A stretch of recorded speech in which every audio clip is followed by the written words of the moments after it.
And then I grew up here in New Mexico as a young girl, and then when I started dating like at 10, you know? My mom was like terrified of the mountains, terrified of the sandias. She said, what if he takes you to the mountains and attacks you? I'm like, really? Then I better pack a picnic. And where's that Lady Guadalupe tablecloth and some manzanita sol, okay? Well, I'm proud to say I just returned from Hollywood. Hey, I made it to Hollywood. Facebook me, boys. Finally, you know, after 30 years of doing comedy, I'm an overnight success, you know? So I made it to Hollywood for a PepsiCo brand ambassador for Manzanita Sol. And when they called me, this was just last month, I packed my Spanx. That's the first thing you pack when you go to Hollywood, right? And it came in handy because they had me posing by the beautiful, beautiful 6'2", you know, fashion Pepsi model. And when they were doing the photo session, I just got that Spanx and pulled it over my face, okay? I looked like a garden gnome next to that girl. Her waistline was as big as my neck, okay? I like that. Yeah, and then I was like with these two gay fashion, they picked 5 Latinos from across the country. I was the only woman they picked, thank you. Pepsi's not a dumb company, okay? But and their campaign was dare to be different, and I am. You know, I'm the original creator of the glittery bottle cap art, and then I do comedy. So they chose me after they did research on me, and they did a background check. I would have never made it if they did a credit check, okay? So here I'm talking to the most beautiful 25-year-old twin Mexican-American guys from San Diego that have a store in Westchester, New York. Beautiful fashion designers. And they're like, you know, I flew on the most horrible plane you could fly in on. You know, a paper plane would have been better, okay? The planes are made out of plastic these days. I remember when they were made out of steel. You take off, you feel safe. But this one, it was like Final Destination Part 7. You know, the package things were shaking. The seats are very narrow. And the wheels were right beneath my seat in the plane. So I feel the wheels go, and I'm like, woo, okay, let's land, you know? But they were like, oh, well, we flew in from New York on Virgin Airlines. And I'm like, I don't think we got a Virgin Airlines in New Mexico. In fact, I don't think we got virgins in New Mexico. So back to dating. Oh, you're a virgin. Yeah, tell me you're a virgin, okay? You probably have 10 kids, all right? From different daddies, all right? No, I hate to say that. You know, because if it was a white girl, I wouldn't say that at all, you know? Because we're conditioned to accept that Latinas are always pregnant without the husband, all right? But that's hard. Hey, you're talking to a Latina without a baby, all right? I remember in high school that one girl got pregnant and the rest of us didn't. Now you're the outsider. If you don't get pregnant, you're the one that's the outsider and all the whole school class is there with their kids at graduation. I shouldn't even go there, okay? Uno más! But, okay. Thank you. You know I love this guy because he's a real Chicano, right? Where are you from? I like that. See, I come from, my great-great-grandfather, Jake Gold, here in Santa Fe. He owned the old trading post up off Palace or some drive up there down in the plaza with the old cart on the top. And I come from the old money that way, but it's a patriarchal society. So when it was time to divvy up the funds, it all went to the men in the family. They moved to Las Vegas, New Mexico, and classy, huh? And opened up with all that money a truck stop, okay? That's Mexican Jews for you, you know? Okay, so back to dating, because you know, you would identify with me on this, okay?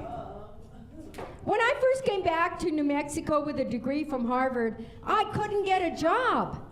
So I decided to do art to survive. Yeah, he's this fat guy in my neighborhood.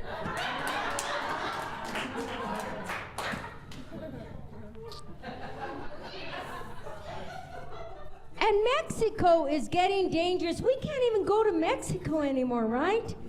For fun, to Juarez, to the border. And I'm thinking, gee, there goes our dental plan. Which might be the reason why you guys might know my life is so sad, because I meet so many men without teeth these days, okay? Don't you get to the age these men don't have teeth? I meet so many men without teeth, I'm thinking, gee, what do I look like? The tooth fairy?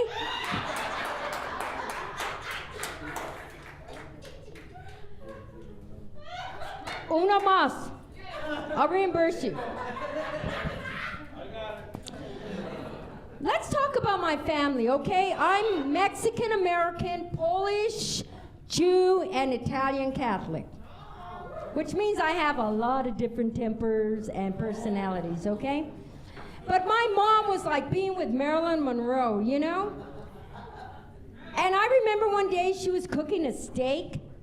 And I came home, I'm like, Mom, are we having like ribeye tonight? She's like, no, it's for the dogs, you're eating beans. But my mom was a great cook for 9 kids. We always had food on the table. She was a great cook for 9 kids, but you know, I don't like Taco Bell. I'm not a Taco Bell person. Okay, first of all, the names of Taco Bell. Gordita means fat girl. I hate to tell you what chimichanga sounds like, okay, to me. But by plus Latinos and everybody raised in New Mexico here or whatever, I was raised on real Mexican food, people. By plus.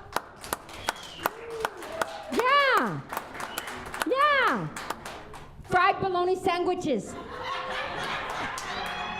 And potted meat sandwiches. Right, potted meat. You know, the weird thing, potted meat was the best thing I thought I'd ever taste. You know, it's quick. You know, just spread it on like peanut butter. Throw a few pickles on. But once I thought, man, dog food is expensive, so I opened up. No, I didn't eat dog food. Don't go there. Don't jump. So I opened up potted meat for my dogs. They looked at me and said, are you serious? Really?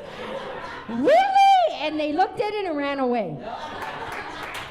If you are what you eat, I'm a can of potted meat.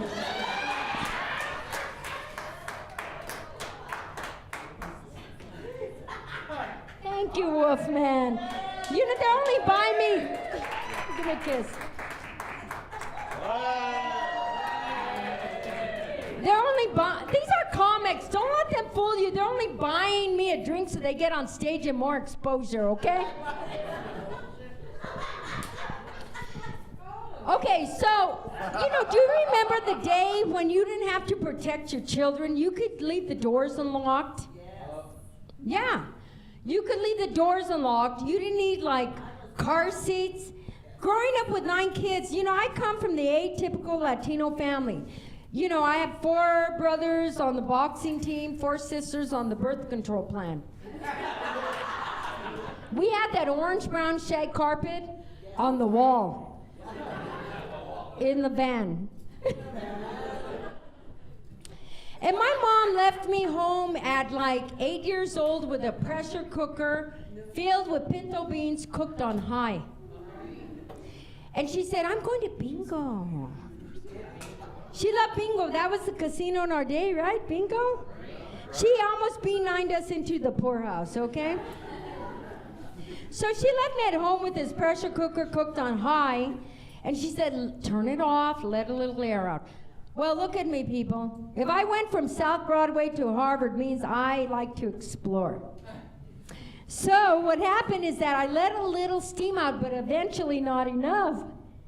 And when I went to unscrew the pressure cooker, it blew up. The lid crashed through the kitchen window and whirled out into the desert. I had beans stuck in my eyelids. I had beans in my hair. This is real. I had beans in my hair. I had beans between my fingers. I had beans in my ear. Your mommy said not to put beans in your ears. Beans in my ears. I had beans in crevices on my body where at 8 years old I didn't even know I had. Like my webbed feet, okay? Don't let your minds go there, people. And to this day, that was the exact same day when we never found the lid to that pressure cooker. That was the exact same day that they saw a UFO down in Roswell. Can you imagine that pressure cooker's like in some government safe? You know? Okay, another cheers. You know, I'm celebrating Hollywood in my big break, okay? You tried doing comedy 30 years and work all kinds of crazy jobs. I never thought it would happen. Right, Wolfman? Right, Keith? Right, all my people? My people!